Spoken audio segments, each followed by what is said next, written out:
জোৱানিশা গোৱালপাৰা জিলাৰ ধূপধৰা আৰক্ষী থানাৰ অন্তৰ্গত গৰুষ্টকাত প্ৰায় 10 ফুট দীঘল এডাল অজগৰ উদ্ধাৰ কৰে স্থানীয় ৰাইজে।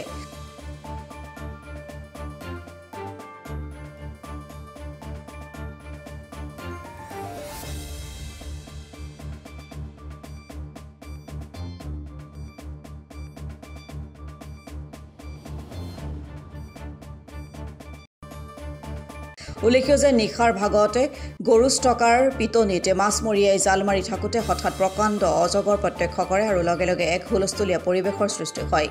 মাছমৰীয়াগৰাকীৰ হুলস্থুল শুনেই উক্ত স্থানত গোট খায় স্থানীয় ৰাইজে অজগৰডালক খেদি খেদি মাছমৰীয়াৰ জালত উঠায়। ইয়াৰ পিছতে অজগৰ উদ্ধাৰৰ খবৰ বিয়পি পৰে আৰু বিভিন্ন ঠাইৰ লোক উপস্থিত হয় অজগৰ চাবলৈ।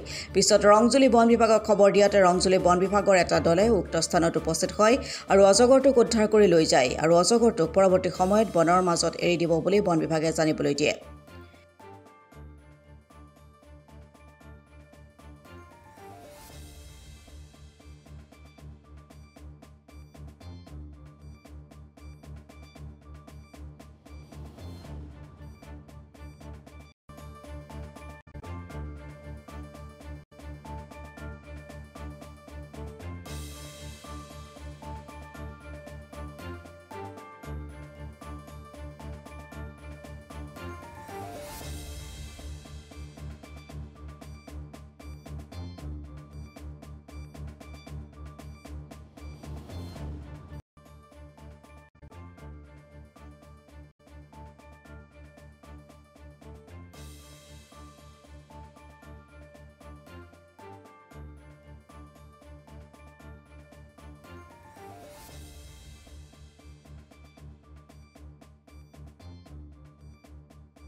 মাছ মাৰি থাকাতে জালখন ডাঙৰ সময়তে পানীৰ চাইডত দি আহিছিল। অহাৰ পিছতে মই জালখন ডাঙিলোঁ। ডাঙাৰ পিছতে সাপখন দেখা পোৱাৰ পৰা মানে জালখন অলপ ডাউন কৰি সাপটা জালত উঠাই দিলোঁ। উঠাৰ পিছত মানে ফৰেষ্ট ডিপাৰ্টমেণ্টক খবৰ দিয়া হ'ল।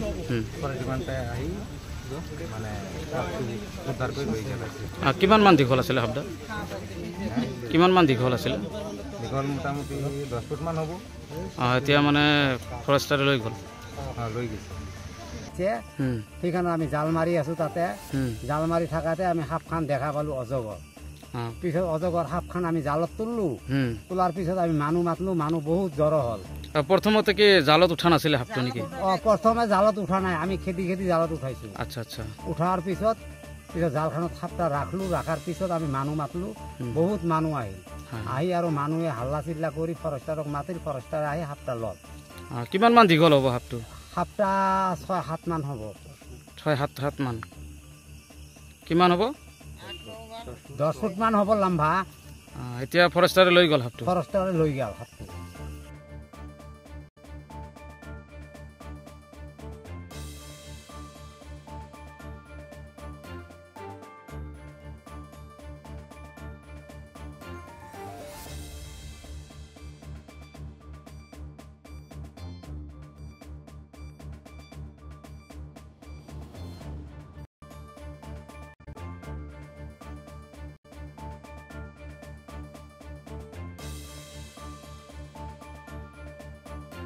দুধনৈ প্ৰভাৱে চন্দ্ৰ ভাগৱতীৰ ৰিপৰ্ট, অসম টুডে।